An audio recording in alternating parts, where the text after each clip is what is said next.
Bharatiya Janata party के सबसे प्रिय राष्ट्रीय अध्यक्ष श्री जेपी नड्डा जी, जो आज भारतीय जनता पार्टी द्वारा आयोजित नहीं सहेगा राजस्थान कार्यक्रम में हमारे कार्यकर्ताओं का हौसला बढ़ाने यहाँ हम सब के बीच में पधारे हैं।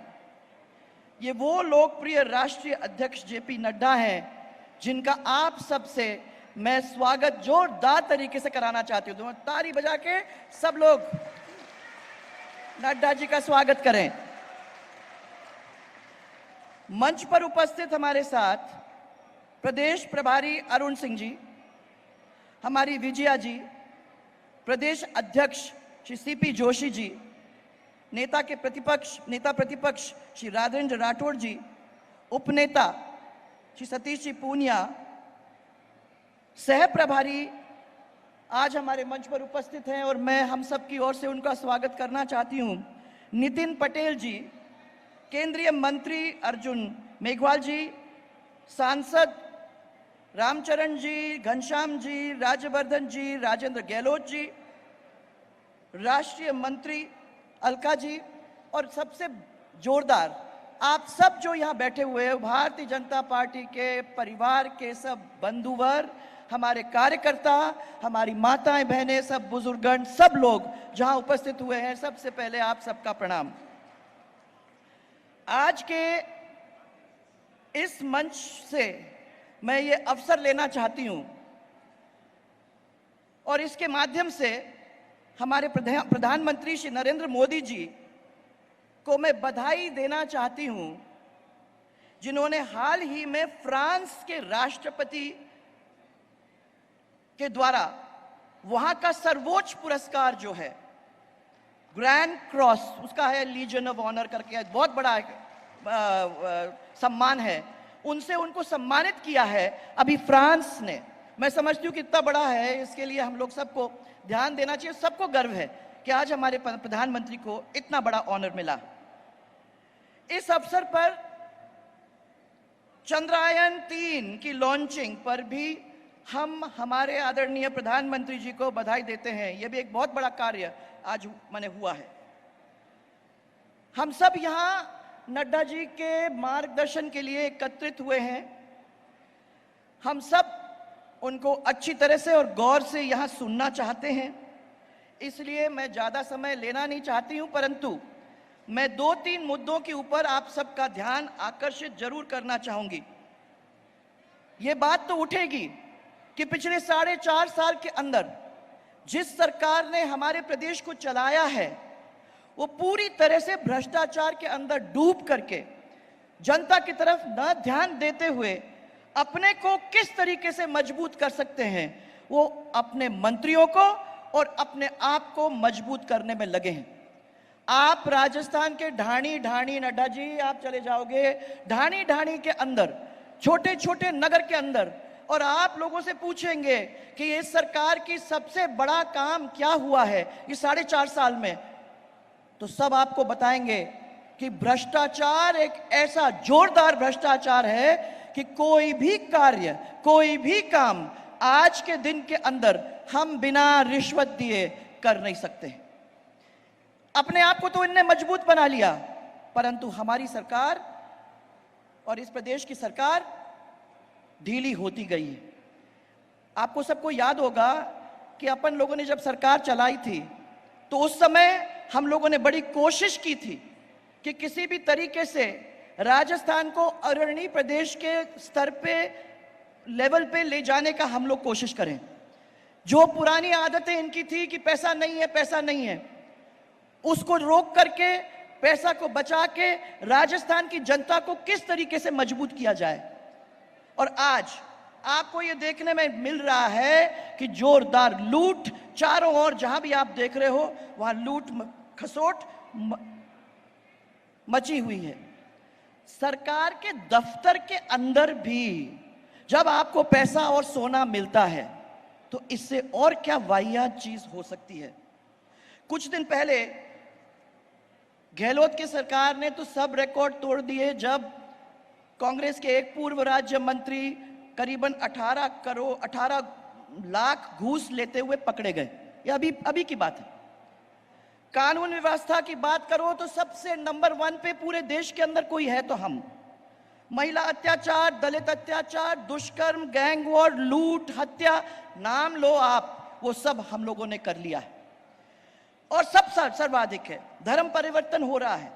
शांति प्रिय राजस्थान के अंदर सांप्रदायिक लहरें आपको देखने को मिल रही हैं। इस सरकार की नाकामियां तो उजागर हम लोग करेंगे। ये बहुत बड़ा कार्यक्रम जो भारतीय जनता पार्टी ने अपने हाथ में लिया है, वो कार्यक्रम है जो गांव-गांव, ढाणी-ढाणी तक नहीं सहेगा राजस्थान के नाम से सबके बीच में पहुंचेगा। और जो ये कांग्रेस ने काम किया है वो सब तक पहुंचा के उनको उजागर करने का काम करेगा। नाकामियां उसके साथ साथ क्या काम जो मोदी जी ने किए हैं उनको आपको जनता तक पहुंचाने का काम करना है। छोटे छोटे काम पर बहुत बड़ा उनका असर। किसान के खाते में जमा हो रहा है 6,000 रुपया, वो लोगों के बीच में पहुंचा है। गरीबों के घर बन रहे हैं, भारत में कोई भूखा न सोए, उसको ध्यान में रखते हुए गरीब कल्याण योजना, मुफ्त अनाज सब लोगों को मिल रहा है। और चुनाव में मुफ्त की बात तो अपन जब कर ही रहे हैं तो मैं ये कहूंगी मुफ्त योजना में कांग्रेस चुनाव का एक बहुत बड़ा मुद्दा जो है वो अपने को लेने की कोशिश है अपने हाथ में। आज इसकी काट हम मोदी जी के अच्छे काम से कर सकते हैं। भामाशाह योजना जो अपन लोगों ने की थी उसके बारे में भी आपको सोचने की जरूरत है। उनकी चिरंजीव योजना उसको बंद, अपनी भामाशाह योजना उसको बंद करके चिरंजीव योजना उनने चालू की। क्या मिल रहा है चिरंजीव योजना के अंदर जिसमें आपने 25 लाख तक उसको पहुंचाने का काम किया?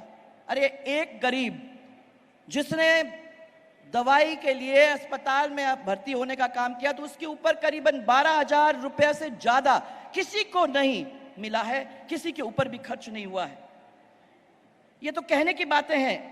अन्नपूर्णा रसोई हम लोगों ने चालू किया था, उस अन्नपूर्णा रसोई की जगह में इंदिरा रसोई, नाम बदलने का काम, पर नाम बदल के क्वालिटी भी, आपकी गुणवत्ता भी वो नहीं मिल रही है। कहां कहां आप लोगों ने किचन खोल के रख दिए हैं और जो वहां खाना मिलता है वो यहाँ हमारे कार्यकर्ताओं से आप लोग पूछ सकते हो कि वो खाना जिस तरीके से भारतीय जनता पार्टी के टाइम में मिला करता था उसमें जमीन और आसमान का फर्क है। बिजली की दरों में कहां से कहां आसमान छूने वाले दर हो गए हैं और फ्यूल सरचार्ज 6 गुना बढ़ चुका है। 100 यूनिट बिजली वो कहते हैं फ्री मिला है, पर यह सब होने के बाद फ्री बिजली का मतलब क्या? जब बिजली मिलती नहीं है गांव के अंदर तो फ्री बिजली का मतलब क्या है? जिधर देखो उधर अराजकता का माहौल है, हर वर्ग सड़क पर आ रहा है, कोई सुनने वाला है नहीं। कल कांग्रेस के एक बहुत ही वरिष्ठ विधायक ने बताया और एक बयान दिया जिसमें वो कह रहे हैं कि मेरी बात तो सुनी नहीं जाती तो मैं विधानसभा में जाऊं क्यों? ये तो उन्हीं के लोगों की बातें हैं। जिस सरकार में विधायक की ये बात उसकी सुनवाई नहीं हो रही है तो जनरल जनता की क्या हो रही होगी? आप 1 मिनट के लिए सोच लीजिए। पेपर लीक भाइयों, मेरे को तो रोना आता है जब मैं ये सोचती हूं कि 19 पेपर्स लीक हुए हैं।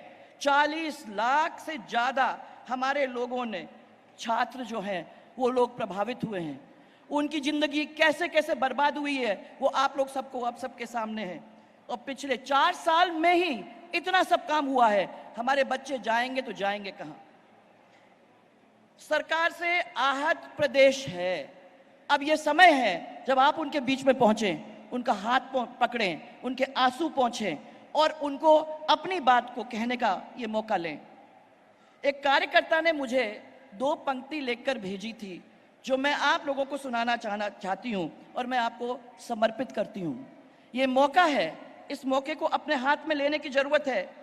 वो लिखता है मुझे, युवा पीड़ित है, किसान पीड़ित है, युवा पीड़ित है किसान, दलित दुखी है, महिला है परेशान, कदम कदम पर सबका है अपमान, नहीं सहेगा, नहीं सहेगा, नहीं सहेगा राजस्थान, नहीं सहेगा। अब जोर से बोलो भाई, तब मालूम पड़ेगी। नहीं सहेगा नहीं सहेगा, नहीं सहेगा। आप सबको एक जोरदार नारा अपनी इनके सामने अपन करेंगे, एक आवाज ऐसी निकलनी चाहिए कि गूंजे, जय जय राजस्थान, जय जय राजस्थान। और इस राजस्थान की लड़ाई हम लड़ेंगे और जूझ करके, लड़ करके हम कमल को खिलाएंगे, भारतीय जनता पार्टी की सरकार को बनाने का काम करेंगे। ये हम सब एक एक जो यहां बैठे हैं उनकी सबकी जिम्मेदारी है। मैं ये याद दिलाने के लिए आप लोगों के बीच में आई हूं और मैं विश्वास करती हूं कि नड्डा जी के साथ साथ भारतीय जनता पार्टी चलेगी और ये परिवर्तन करने में पूरी तरह से कामयाब होगी। आपको बहुत बहुत सबको धन्यवाद।